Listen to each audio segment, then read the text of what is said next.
Okay, you should be in. Okay. Good afternoon, technical difficulties. That is my middle name.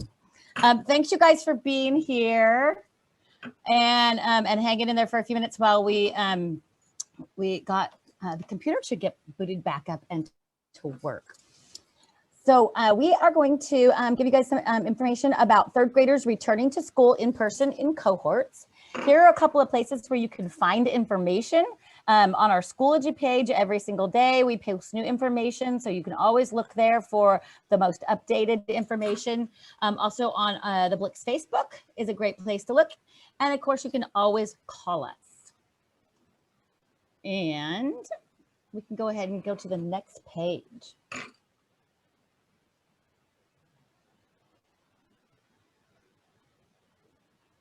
All right. While we have our meeting today, just so that everybody can hear information, it would be great if everybody stays muted. We'll get done here by 3:15. Hopefully, we might go a tiny bit over just because we got a late start due to technology. If you have questions, please put them in the chat. And the wonderful Elizabeth PQ, our instructional coach, is going to monitor that today for us. Any questions that we don't answer, we will follow up with later and send out in some kind of a connection with you, either on our Sunday call outs or with updating them in our Schoology page. And you can also always email me, or you can email Alyssa Farias, our assistant principal, with any questions that you have. I'm Joni Hall, I'm the principal. If I didn't introduce myself, sorry. Okay, so let's go next. Here's our agenda. Third grade return are very main points for coming back and bringing your student back to school in-person learning starting on Monday, March 1st. What drop off and pick up looks like. If you've had your student here in past years, it's going to look a little bit different, and I'm sure you've heard that it's a little slower. We've had to put in place some additional supports to ensure that we keep people safe, both our staff, your students, and our families too. So that has impacted on the time frame, but we are working on cutting minutes down from that, and so far it hasn't been too bad. What does your child's schedule look like for the days that they are in-person learning, and what does it look like for the days that they are in independent and remote learning? A little bit of talk about safety and health guidelines and what we're doing to ensure that you have a safe experience at school, and also what support you as families can expect from us. So that's our agenda. All right. So first of all, if your student is in cohort A, they will begin on Monday, March 1st. School begins at 9:45 a.m. If your child is in cohort B, they will start on Thursday, March 4th. You should have gotten a voicemail, robocall, and an email and a text from me about a week ago with your child's cohorts. If not, you can ask your child's teacher, or you can call our main office at 571-7400, and we can let you know what cohort your child is in. Again, third graders will only be coming to school on 2 days a week, either Mondays and Tuesdays or Thursdays and Fridays. Everyone will be home on Wednesdays for independent and remote learning with teachers doing morning meeting and afternoon meeting, and then some small groups during the day. All right, so as your child comes back to school, you do need to know that they have to be up to date on immunizations. And if your child has a healthcare plan, such as if they have an allergy to bee stings and carry an EpiPen, or they have some asthma issues and need to have an inhaler, those have to be updated. Our nurse, Latoya Valise, has been contacting families since the beginning of the school year, helping make sure that everybody understands if they need to either get their child immunized or get up to date on those, or have healthcare plans updated. So if you have not heard from her, or you think that your child might need to have something, give us a call, because they will not be allowed to attend school unless those are up to date. Are your students need to bring a backpack every day? They can bring lunch from home. They can also have lunch from school. Everybody gets to eat lunch at school for free, as well as breakfast for free, but you can absolutely bring lunch from home.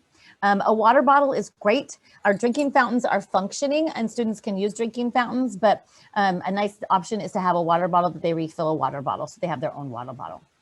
Masks must be worn all the time unless the student is eating, and that's the only time they can take their mask off. Please put their name on their mask somewhere. We have some lanyards that have snaps on them with a strap that we will provide to your students so that if they need to take it down, it can hang there and we don't have to lay it down on desks and tables. Students and staff will be 6 feet apart. We've set up our classrooms and all of our community spaces with spacing that is 6 feet apart. Those are the two big things that our health department guidance say that is our biggest protections are staying 6 feet apart and wearing a mask, along with a few other things. Our building is still closed to the public. If you need support from us, please first call at 571-7400 and let us know what you need. We'll try to answer questions and support families via phone call or internet or a Teams meeting. If we need you to come in for something, we will make an appointment for you to come in. And when anyone comes into the building, they do need to do a health screening. Here is a big thing that you can do to help us out, especially with that morning pickup and afternoon, or the morning drop off and afternoon pickup, is to register for that family app. And that's where the health survey that you have to do every day that your child comes to school in person has to be done before they can come into the building. So getting on and registering for the app early is a huge benefit to you. If you run into problems with that, you can give us a call and we will walk you through it. The way that you get to that is go to the district website, tacomaschools.org, and look for the icon that is Family App. And there are lots of videos and directions that will walk you through that. Again, please call us. Susan Byers, our library teacher, is right now being a tech helper, and Alyssa Farias also is working on helping every family get signed up for that Family App. And yes, you will be able to see this recording later. Absolutely. We'll post it on our Schoology page. Our school day begins at 9:45 and ends at 3:20. We do not have the ability to have students dropped off earlier than 9:45. And so make sure that you ensure that you are getting here at 9:45. All right. So a little more on the COVID health survey via the Family App. So here is the registration. And again, this will be posted, this PowerPoint will be posted on our Schoology page later on today. And so you'll be able to go back through and click on any of these items to help walk you through this. So you register, if you can click on that at family.tpsapps.org. And then you have to enter the email that your student has on file for you at school. If you don't know what that is, you can give our office a call at 571-7400, and we can look that up and let you know what that email is. When you register, then that will automatically generate an email invitation to the email that's on file here. You have to go to that email. All the kids' teachers are in. Yeah, oh, Zoe? Sorry, I'm not muted. Thank you, Zoe. So then it will generate an email invitation to you, and then you go to that, and that is where you register. Then every day you will go into that Family App to do the health survey for your student. And there's a tip there: use Chrome or current Edge browser. If you have Internet Explorer, that will not work. I kind of talked about this, that once you go in and do that registration, you're going to get that email into that email that we have on file. If you don't receive the email, you might want to check the spam link or your junk folders for something that is labeled Microsoft Invitation. And you can also contact us. We have had some issues with some emails not working, and we'll help walk you through that if you're having a problem with that. There's a how-to video that Tacoma Schools made to help walk you through that. And we've also made that. Oh, and there's a video for if you want to change the attestation or the health survey into Spanish, that there's a way for you to do that. And there's a video that shows you how to do that as well. All right. Well, we call it a family app. It's not really an app in the way that you think of most of the apps that you've got on your phone. But you can save a link. So you can't put the app onto your phone, but you can save a link onto the home screen of your smartphone. You have to register again with the email that we have on file for you. So if you need to check with that, and if that's not what you want on file, you'll have to have our office support ladies change that for you, either Autumn or Amber. You have to check your email and confirm the registration by accepting that invitation that you get, and then it lets you finish the registering, and that's how you are able to go in and access the health survey.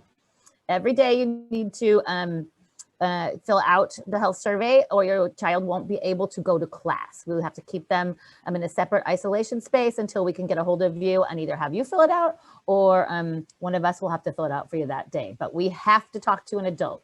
This is one of the big things that's tying up our line is when kids pull through the drive-through line and the health attestation or health survey has not been finished, that it's taking us longer to process people through.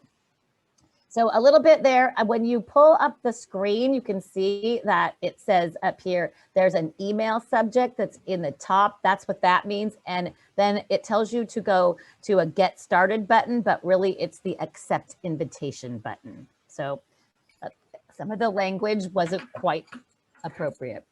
Again, if you have trouble getting into this, please give us a call and we can walk you through it. We've got lots of great helpers that will walk you through and get you going. Okay, next screen.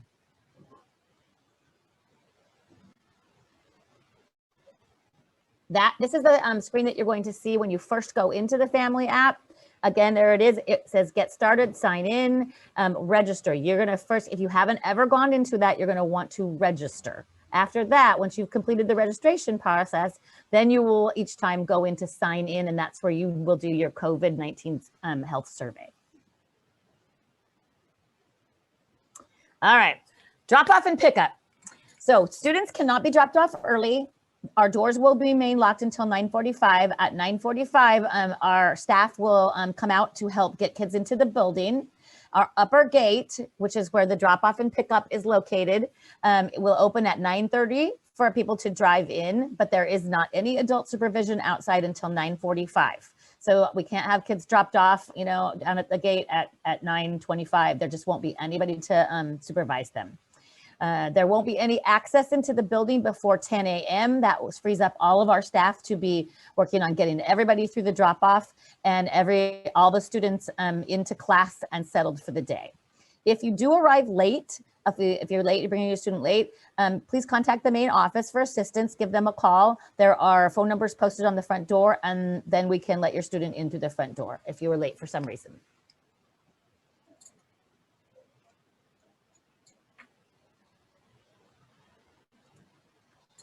And in order for us to stay safe and follow all the health guidelines, families have to remain in their cars. You cannot get out of your car.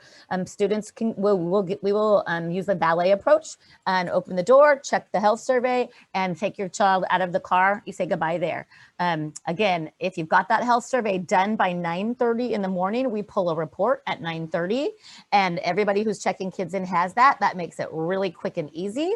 Also, we will give you, if you're doing drop off and pick up, we will give you a name tag that you need to put in your front windshield. That makes the process go much faster.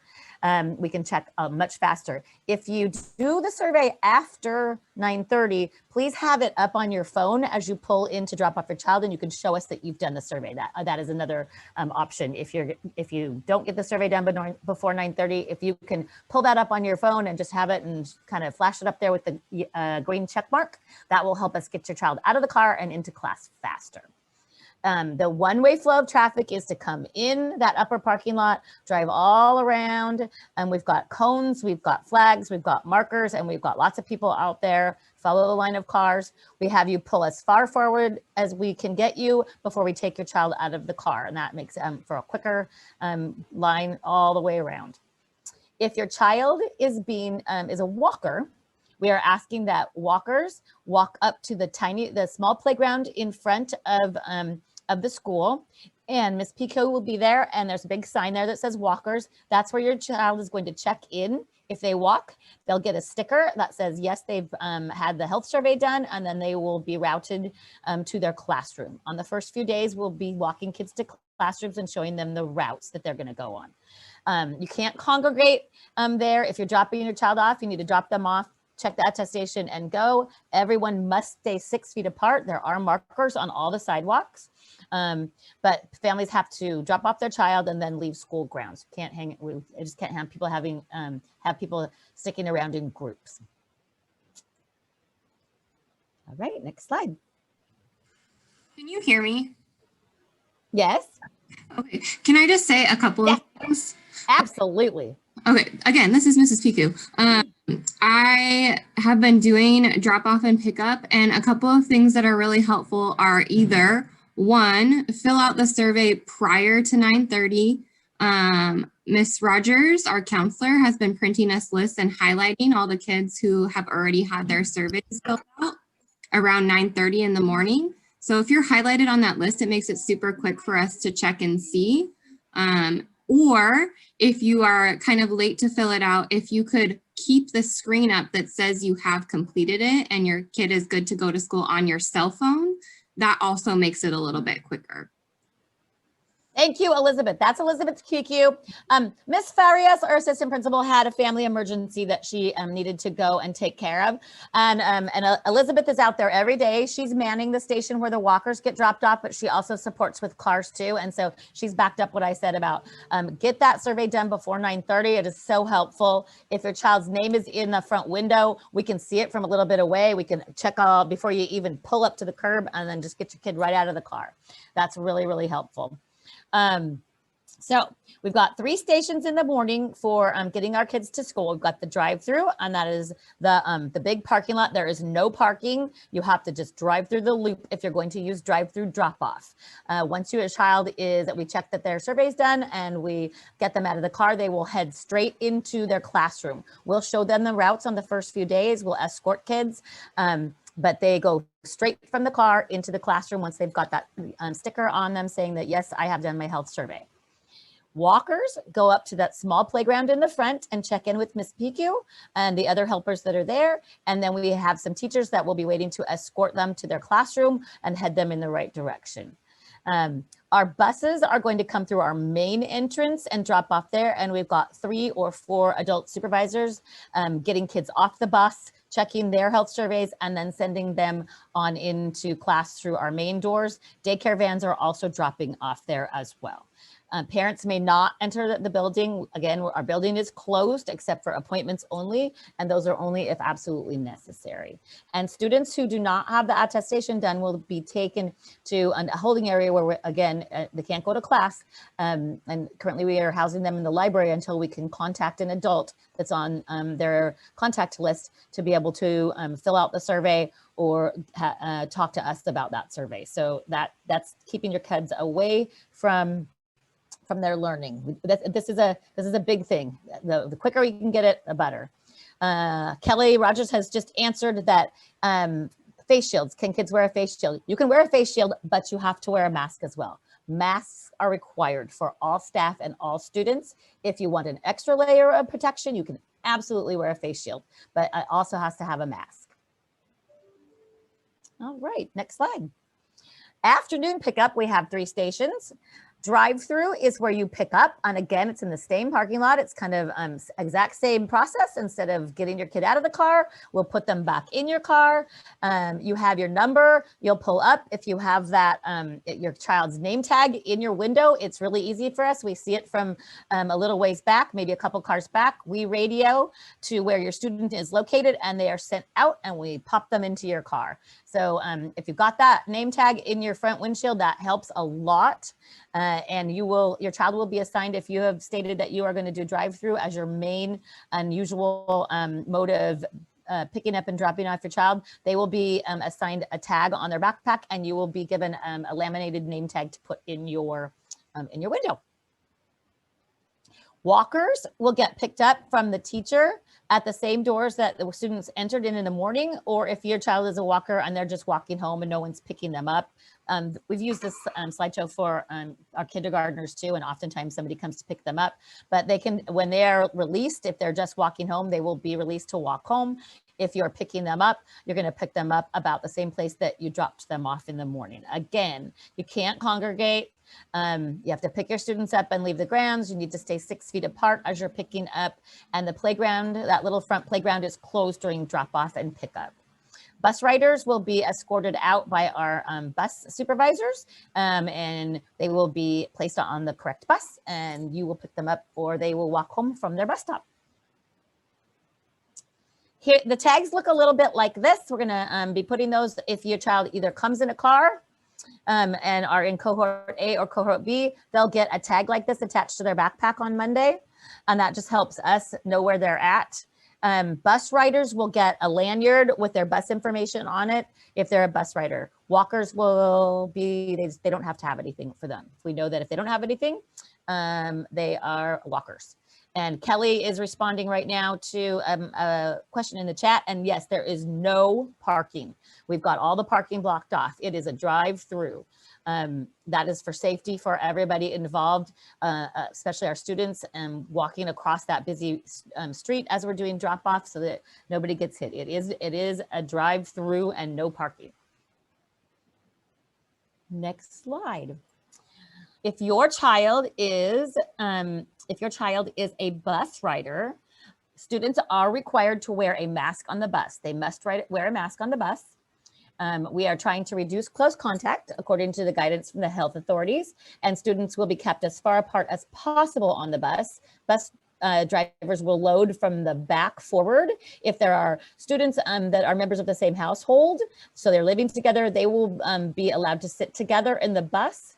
We will load kids one to a seat until the seats are filled, and then we will load, add additional students to seats as needed. Let's see. Our bus drivers the buses are cleaned thoroughly at night. After each group of students is dropped off, the bus drivers retrieve cleaning equipment from the school. Every school has a cart with cleaning equipment. They retrieve that and they thoroughly clean. They spray down all the seats and all of the surfaces in the bus before they go and pick up another set of students. And then at the end of the day, the last students get off and the bus is cleaned again that night. So they are using a protocol where they are spraying and wiping down all of the seats and the highly touched surfaces in the bus between each set of students. And our bus schedules will be ready this week. We'll share information when that's available. You can always go to the Tacoma School District website, push the bus icon, pop your address into that, and it will show you where your bus stop is and what time you should be out there. This is a sample schedule. And so you can take a look at this. And again, we will have this posted so you can go back and look at this a little better. And your teachers are probably sharing this with you as well. So just kind of to go over for an example is if your child is in cohort A, on Monday and Tuesday, they will come to school. They will arrive at 9:45. Everybody will have morning meeting. They can eat breakfast then if they want, do some social emotional work. Then there's a math block. There will be a recess and lunch. Recess at 11 to 11:30, lunch from 11:30 to 12. Lunch is being eaten in the classroom. The students will walk through the cafeteria, pick up a grab and go lunch, and then we'll eat in the classroom. Their teacher will supervise them in the classroom. We have additional support that is supervising on the playground.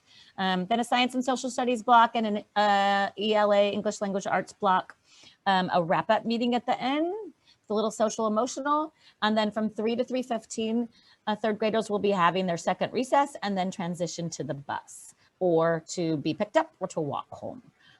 That's what their schedule looks like for Mondays and Tuesdays if you are in cohort A. Wednesdays, teachers have a little bit of flexibility. They need to do morning and afternoon meetings, and then the time within the day can be spent either in small groups, in independent learning, and then possibly office hours, some things like that. Wednesdays probably will look similar to what they look like now. And then if your child is in cohort A, on Thursday and Friday, they will access independent learning because their teacher is now teaching a new cohort of children, the other half of the class, on those days. And so they will post work for your student to be doing on Thursdays and Fridays. Many teachers are also sending things home on either Tuesday or Friday, that is paper packets or any additional supplies and resources that students might need to complete that remote day's work. If your child is in cohort B, it would be flipped. On Monday and Tuesday, they would be in remote learning, working independently on work they either brought home the Friday before or work that is posted online. Wednesday will look similar to what it looks like now, and then your student will come to school for in-person learning on Thursday and Friday.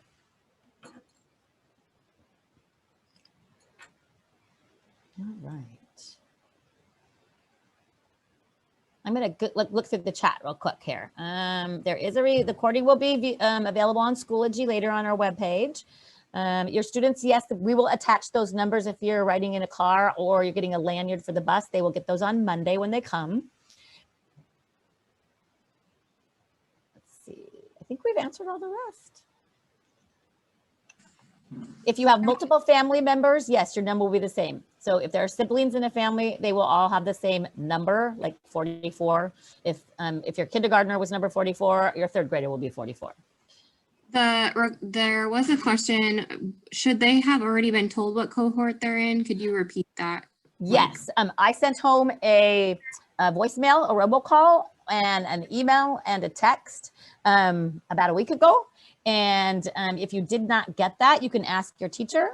If you are having trouble getting a hold of your teacher and getting that information, you can call the main office at 253-571-4700, and we can look that up for you. It's about, I'm going to say it's not perfect because some of the classes last names they made the list off, but we tried to do the split at A through L cohort A and M through Z cohort B, but for some it was like 4 kids in one cohort and 18 in the other, or 16 in the other, and so we balanced that a little bit, and we are also keeping siblings in the same cohort.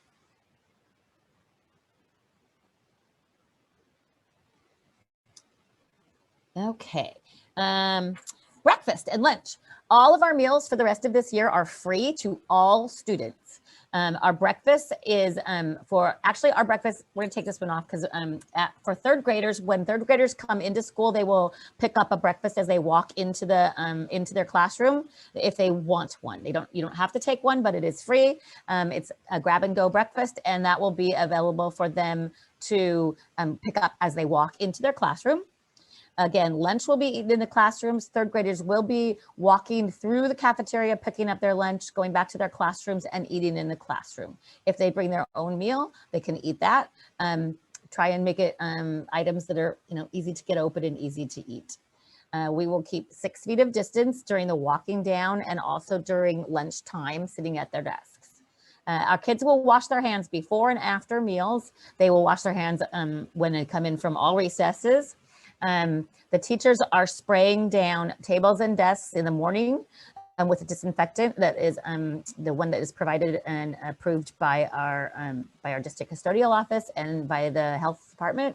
And the teachers are spraying down everything in the morning when they come in. They spray down again at night when they leave. Our custodial staff sprays again and cleans all of our high touch areas multiple times during the day, and then cleans deeply at night, along with vacuuming and that. Garbages are emptied multiple times during the day after each of the meals, breakfast and lunch. Our drinking fountains can be used. Kids have to stay 6 feet apart.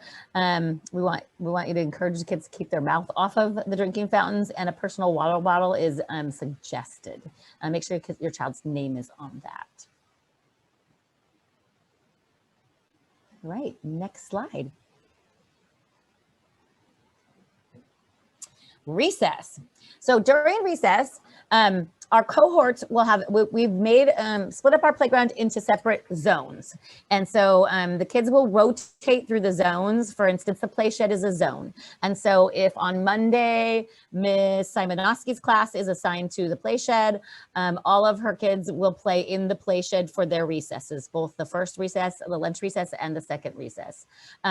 And that is to continue to keep that cohort model and lower the exposure rate. Those rotate between our play shed, our play structure, the swings and the tetherball, and then the space where there's foursquare and the wall ball spot. We've purchased playground items such as balls and jump ropes for each classroom that are separate, and only the kids in that classroom will utilize those, and then they sit for 24 hours after being utilized, and they are cleaned regularly. We're also spraying them down. We're doing staggered entry and exit times, and the students going out to the playground are going out in one direction and through one door. Students coming in from recess are coming in through another door. Mask, if kids don't wear masks outside, they have to stay 6 feet apart. Majority of our kids are wearing their masks while they're outside as well, which is just an extra layer of protection. And that seems to be not bothering kids at all. We do have lanyards again with snaps that we can put on, we give to your kids so that they won't have to lay their masks down or they'll stay on them and they won't drop. Everybody washes their hands when they come in after playing. We're using soap and water for washing. Hand sanitizer is a good second choice and a backup. So as I walk around and see kindergarten, first and second grade classrooms, all throughout the day, there's lots of hand washing and lots of hand sanitizing.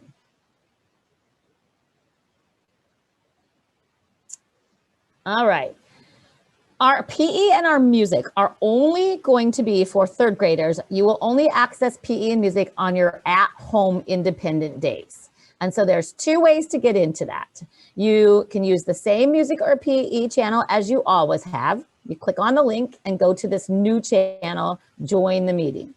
Or you can go to the PE and music teams. We just created a new one. They look like this. And they're in the general channel and you click on the link and join. We've had some issues with students getting into the chat and using that for personal space to have conversations and sometimes not appropriate. So please talk to your child about not being in the chat. We've put some precautions in there now to help avoid that, but please talk to your child about safe computer use, or your teachers are also talking to them on that. The chat is not a place for them to be having personal and private conversations with friends when the teacher is not there.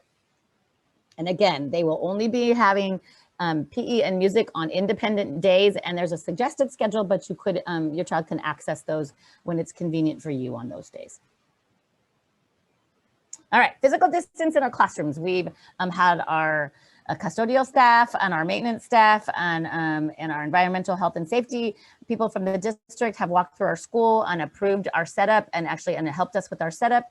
We have set up our classrooms for physical distancing with 6 feet of distance between people. There are seating assignments in the classroom. They're very clearly marked for distance. Our hallways are all taped with markers to indicate 6 feet on the floor for travel through the buildings. Some of the hallways have some directional arrows to limit contact. Our restrooms have been modified. Some of the stalls and urinals are blocked off, and there can only be a certain number of students in there at a time. That's one of the things that teachers are doing with kids in the first week of school, is teaching them how to use the restroom appropriately, how to wait in line when they use the restroom. And teachers are limiting the number of students that can leave the classroom at a time so that there's not more than 3 students down there in the bathroom at once. We do have some single-use restrooms in a couple of classrooms, not in any third grade classrooms, but those are limited to 1 student.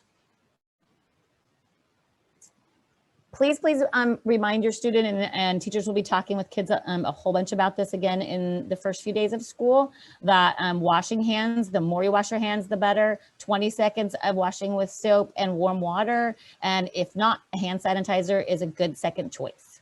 Any materials and books that are shared will be cleaned in between students, cleaned with an approved cleaner, and they get to sit and dry for 10 minutes. We do have one cleaner that is a 1-minute dry, but teachers have pretty much divvied up supplies. So students have their own supplies and they're supposed to be using their own supplies that are allotted just to them. And then anything that is going to be shared then sits either over a 24-hour period and gets sprayed, or it sits over a 7-day period and then it doesn't need to be sprayed. We are cleaning and disinfecting frequently touched surfaces within the school and on the school bus multiple times a day. All right, here are the top things to know for day 1. Know what your student's cohort is. Again, if you didn't get that voicemail call or email, either talk to your teacher, they know what the lists are, or call us at 571-7400. If you have any bus information that is different from last year or has changed recently, please let your teacher know and they will let our office know if something needs to be changed with that. Make sure you register for that family app. Practice mask wearing at home. Our kids are doing a great job with keeping masks on. They've done a fabulous job. I'm just amazed. I'm so proud of them. Our school starts at 9:45 and it's over at 3:20. I saw a question about ventilation. Yes, we have passed an inspection for ventilation. In fact, we are above what the standards are. Our filters are changed frequently and are again above what standards for ventilation systems are. The windows that can be open, teachers are able to open them, but even without them open, the ventilation system is working and has been checked and monitored for adhering to the guidelines that the health department has put in place. So definitely ventilation is up to par. Well, actually it's better than that. We're above what the minimum recommendation is by quite a bit. Let's see, other questions.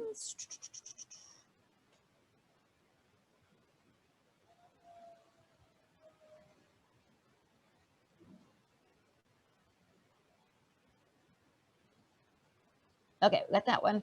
Kids can talk during lunch. Their desks are far apart, so they're allowed to talk during lunch.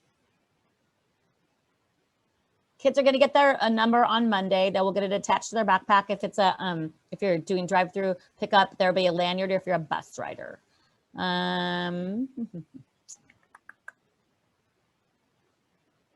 Oh, I guess Kelly said Miss Rogers is making the numbers, and she said they might not be on there by Monday because it's the laminator. It needs lamination, and we have to order that. So we'll see if they get here. But you will have papers for your car with numbers. And we'll get the numbers on their backpacks as soon as we get laminating stuff. Cross your fingers and maybe it'll come tomorrow. They're allowed to talk to each other. They're 6 feet apart. And I talked about ventilation. Yep. I think that covered everybody. If you have questions, we would love to talk to you. My number's down there, 7522 is my extension. Alyssa Farias is our assistant principal. And she also is a fluent Spanish speaker. So if you would like a conversation in Espanol, please give her a call. And Susan Byers is our library teacher and our tech support person this year. So you've got her number down there. Both Alyssa and Susan are well versed in the Family app and anything that you need on there. So they would be great contacts if you're having trouble with that. I think there are 2 more questions. Hang on. Let's see. If the children finish their assignments early on home days, the district webpage has access to a lot of really wonderful online learning. There are TV shows that have been recorded for K through 2, but you could go and look at some of the 2nd grade ones that are for math, ELA, and social emotional learning. They are YouTube videos and they've got lessons. There's lessons in there. There are some backlogged ones they've done, and then they update those every week.